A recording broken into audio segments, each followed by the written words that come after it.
Khaleel, he's actually calling in from the UK right now. And he's representing the Eclectic House. So this is part of our initiative, is to build bridges and understandings with organizations and community workers across the world, because there's many different ideas happening that are of benefit to us here and things that we can share too.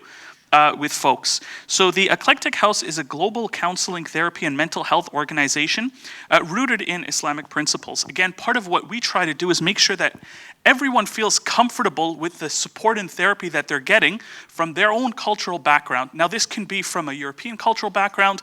My mom is French, Italian, Canadian, and I guarantee you my dad's Egyptian kind of counseling style does not jive with her at all. So everyone deserves to have the experience of healing in the way that they will connect with. And part of the Eclectic House's job is to make sure that's accessible. Because they're an international audience, they work with clients globally, and they try and make sure that they're maintaining and pushing the highest standards of qualifications and certifications for their counselors, for their support team around the world. And their services over the last 2 years have extended from international workshops to counseling, university, which again, we're here at SFU because there's such an important need for youth, and they've built such a diverse and culturally appreciative team to work on this. Khaleel, if you can hear me, you're looking awesome, mashallah. I love the beard, it's very good. And we're gonna pass it back to you if you would like to go ahead. Yeah, honestly, so first things first, peace and blessings to all. Thank you for having me on. It was spur of the moment, I guess. We literally just finished teaching.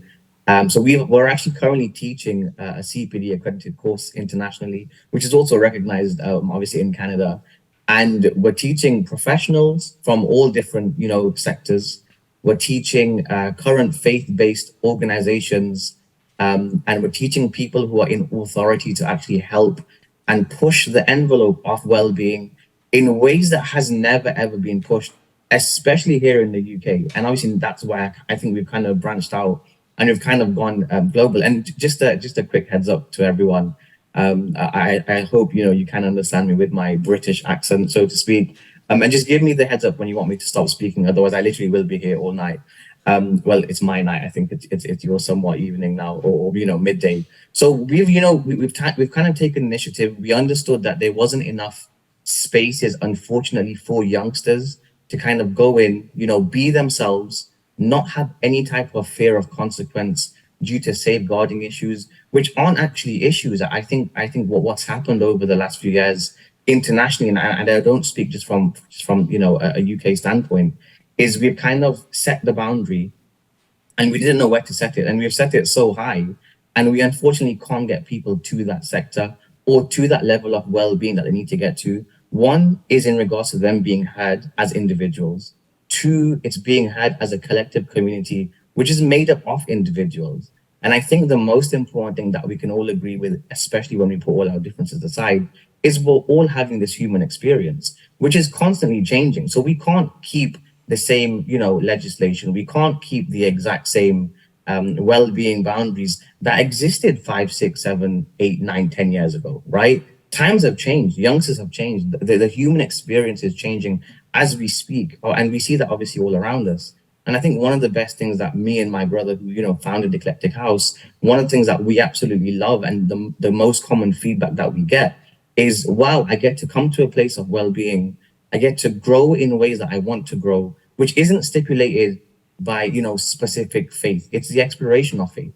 Or I'm not, hell-bent, or I don't need to be, let's say, disciplined in ways that my family used to discipline me, or my society is kind of alienated me. But no, it's fine, because we've got these online spaces now. We've got these physical spaces as well all over the world. So in Dubai, we've obviously got, a few representatives at the moment in Canada doing some awesome work. We've got some awesome people in America, obviously in London. And I think one of the things that I personally believe that's actually helping us grow in regards to well-being is it's open to all. And, for those of you that know it, and for those of you that don't know, who will now know, there's a very beautiful Persian poet who says, come, whoever you are, right? Wanderer, wayfarer, lover of leaving. And I think the more, and we all do this, and I think all of us being in this industry, we all talk about, we're open and we don't judge, and we really want people to come. No, no, no, no. It's one thing saying it, but it's another thing to let people experience that openness. It's another thing to let people understand that we are here for them specifically. We're not here for a round of applause. We're not here for those to give us a standing ovation or for those to pat us on the back. No, we're actually here in this industry to either do the work or just talk about doing the work. And I think one of the reasons, which is why I started my own private practice and a community business, so to speak, is because I couldn't trust or believe in everything around me, especially in a little corner of the UK called Leicester. And we won the Premier League, a few years ago, so it might have put us on the map. But nothing was being done. Everyone was just talking, talking, and talking.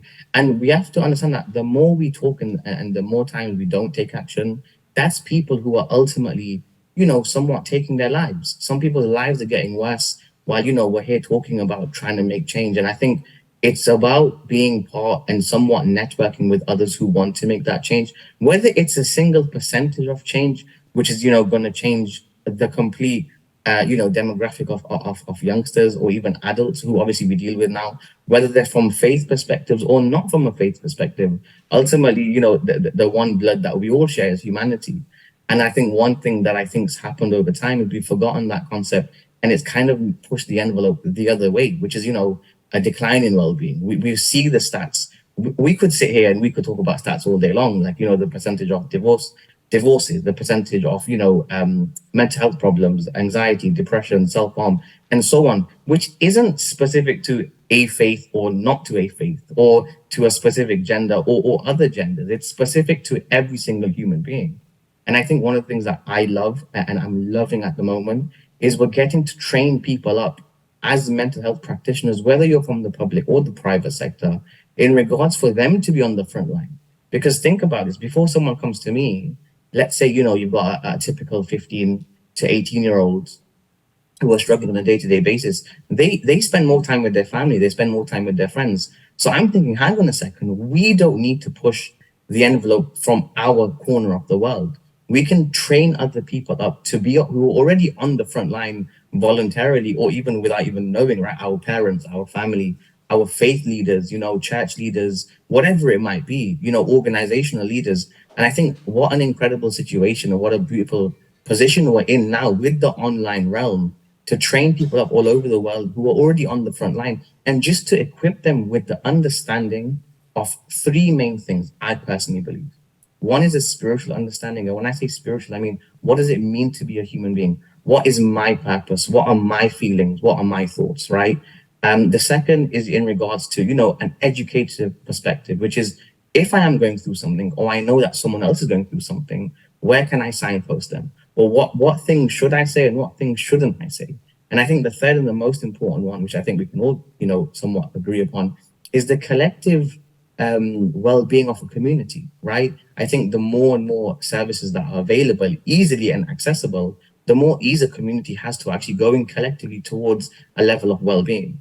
But if you marginalize people and you say no, only these spaces are open for you, or I'm sorry, we can't take your case on for whatever reasons it might be, and then not to signpost is we're currently then sweeping everything under the rug.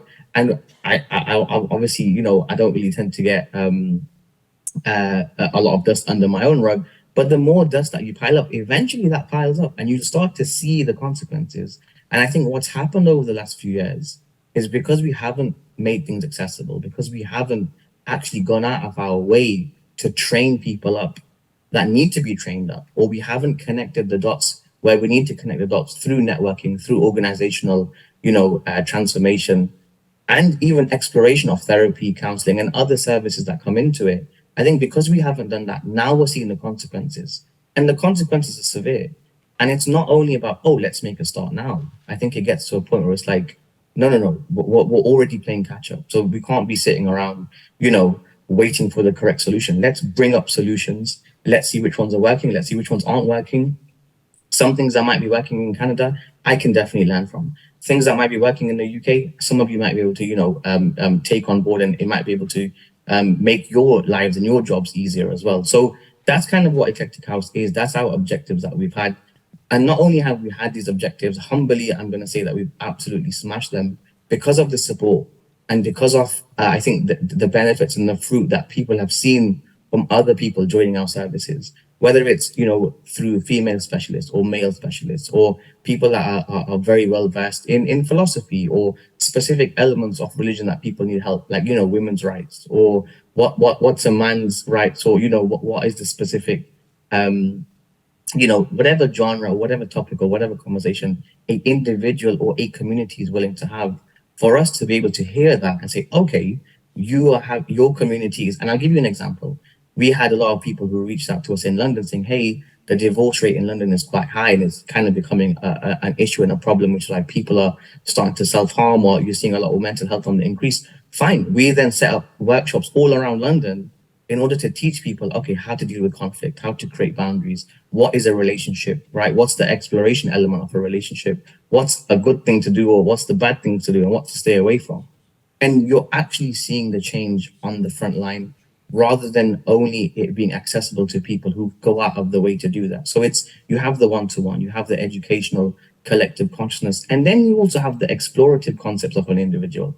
Hey, and I'll give you just a quick, just before, I somewhat hand it back, or anyone has any questions, I could get a phone call in the next 10 minutes saying, hey, I'm looking to, change career, and I feel like the career that I'm currently in is really getting me down mentally. Okay, that's fine. I can either discuss that, or I can signpost to people in our team. We have lawyers, we have faith-based, authoritative figures. We have people in the community that we work with. We have teachers, we have tutors, we have all. What's really become magical for me to see is the networks that we've got publicly and the networks that we've got privately. But that only happens when you're actually doing the work and you're coming across people who share the same vision and who also want that level of well-being to be spread not only in their community, but to be spread in every corner of the world or every corner of the globe. And I think the pandemic showed us that, we have the resources, we have, I guess, the manpower or the woman power, right? And the time to do so. And I think it's time